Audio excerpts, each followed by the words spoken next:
Hey everyone, and welcome to this explainer. Let's jump right into it, because today we're unraveling a pretty massive mystery about the origins of our modern world. Have you ever stopped to think about the fact that the foundational tech powering global finance, international logistics, and literally all of our daily social interactions didn't actually start with some entrepreneurs in a Silicon Valley garage? Actually, a lot of it was forged in sterile, windowless rooms, driven by mid-century geopolitical tension just to solve highly specific military problems. And for years, almost nobody outside a tiny circle of scientists even knew it was happening. So today, we're diving deep into the incredible, hidden story of how world-changing technology is born in the shadows long before the public even knows it exists. Let's get into it. Can machines think? That was the big question. Back in the mid-20th century, this seemingly impossible idea started bouncing around specialized academic circles. Now, you really have to place yourself in the context of the 1950s here. Computers back then were enormous, room-sized behemoths packed with super fragile vacuum tubes. They were unbelievably expensive and, honestly, incredibly primitive by today's standards. They were basically just glorified, lightning-fast calculators.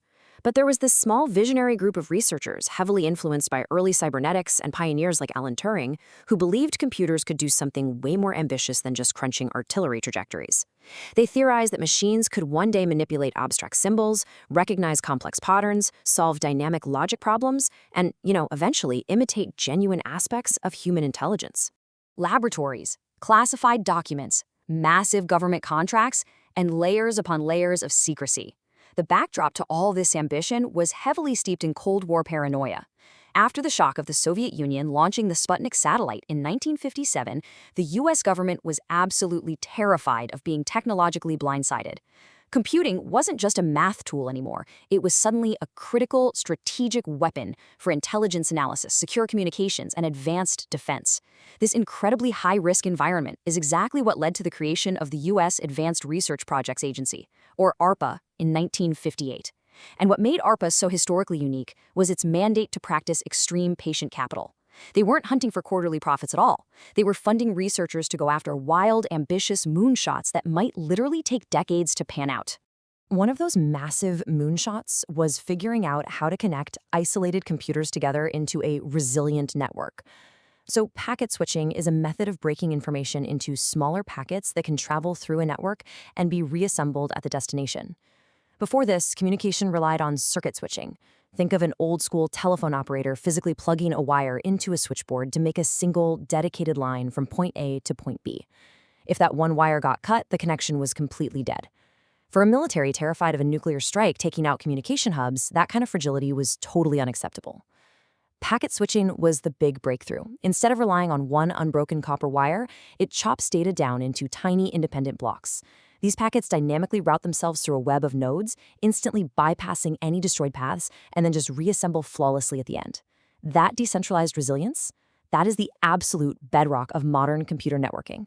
ARPA, created in 1958, first ARPANET connection in 1969, and the World Wide Web proposed in 1989.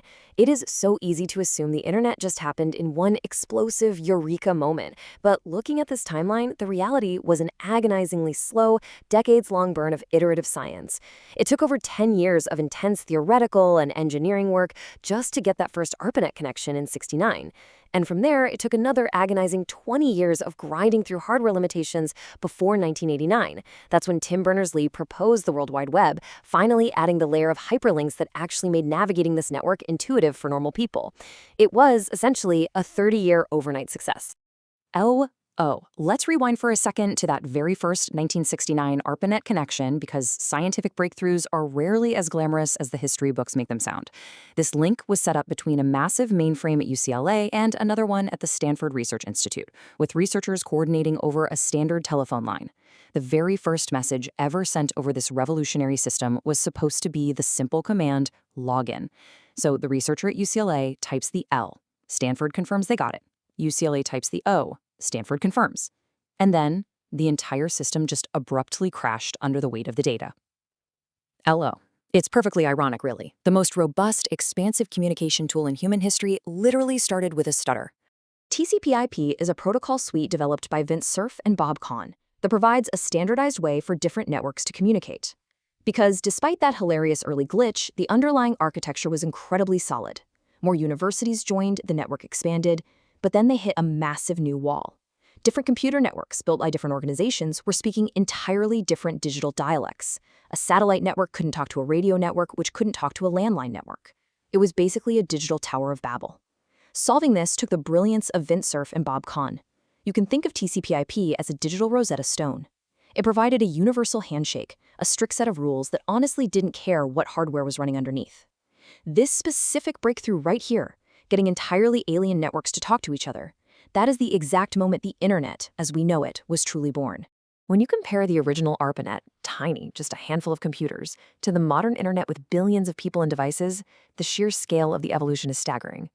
We went from a glitchy system connecting specialized mainframes that needed their own air conditioning and dedicated operators to where we are today. We live in an invisible ocean of Wi-Fi and cellular data, seamlessly connecting billions of people, pacemakers, satellites, and smart fridges all over the globe.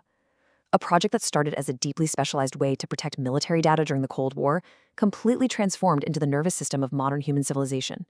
Banking, commerce, entertainment, education, healthcare, transportation. This evolution is the ultimate story of emergent properties. Entire global industries now completely depend on this invisible digital bedrock. But here's the crazy part. Absolutely none of those early, obscure technologies, not packet switching, not hypertext, were designed with the goal of creating one-click online shopping or algorithmic streaming video. The architects definitely didn't foresee global remote work. They simply built a digital highway system that was so fundamentally robust and universally accessible that entirely new, unimaginable industries could just easily be driven right on top of it. Xerox PARC, the 1970s personal computing hub. While ARPA was busy building the invisible highways of the future, this secretive hub in Palo Alto was busy building the vehicles we'd eventually use to drive on them. Researchers at Xerox PARC were practically living in a time machine. They were developing the Xerox Alto, a machine that had a graphical user interface, overlapping windows, computer mice, and local Ethernet networking. They were inventing the modern personal computer a full decade before the commercial market had any clue what to do with it. And famously, Xerox management completely failed to grasp the goldmine they were sitting on, which allowed companies like Apple and Microsoft to swoop in later, adopt those concepts, and bring graphical computing to the masses. So, step 1. Government-funded research creates a capability. Step 2. Universities improve it. Step 3. Private companies commercialize it. And step 4. Consumers adopt it. Whether we're looking at ARPANET or the hardware concepts out of Xerox PARC, this grand pattern is always there. This is how technology matures. You start with heavy, government-funded research to create a raw capability. Then universities refine the theories. Then you hit the treacherous valley of death, where tech often just languishes, until private companies finally figure out how to commercialize and package it in step 3. And finally, widespread consumer adoption. By the time it hits step 4, it's so polished that almost nobody remembers the decades of obscure, risky research it actually took to get there. And that leads to one of the most fascinating rules of technological progress. The inventor rarely controls the final use of the invention. We see this all the time. Take GPS, for sure. The Global Positioning System was developed by the Department of Defense at an unbelievable cost, specifically to track nuclear submarines and guide military assets. It was built strictly for national security. But today, that exact same satellite constellation is used by billions of everyday civilians to find a coffee shop, play augmented reality mobile games, and grab a rideshare. A highly specialized defense system inevitably became a commercial platform for everyday convenience. Neural networks, machine learning, computer vision, natural language processing, specialized processors, large-scale computing. We are watching this exact historical pattern echo right in front of us today with artificial intelligence.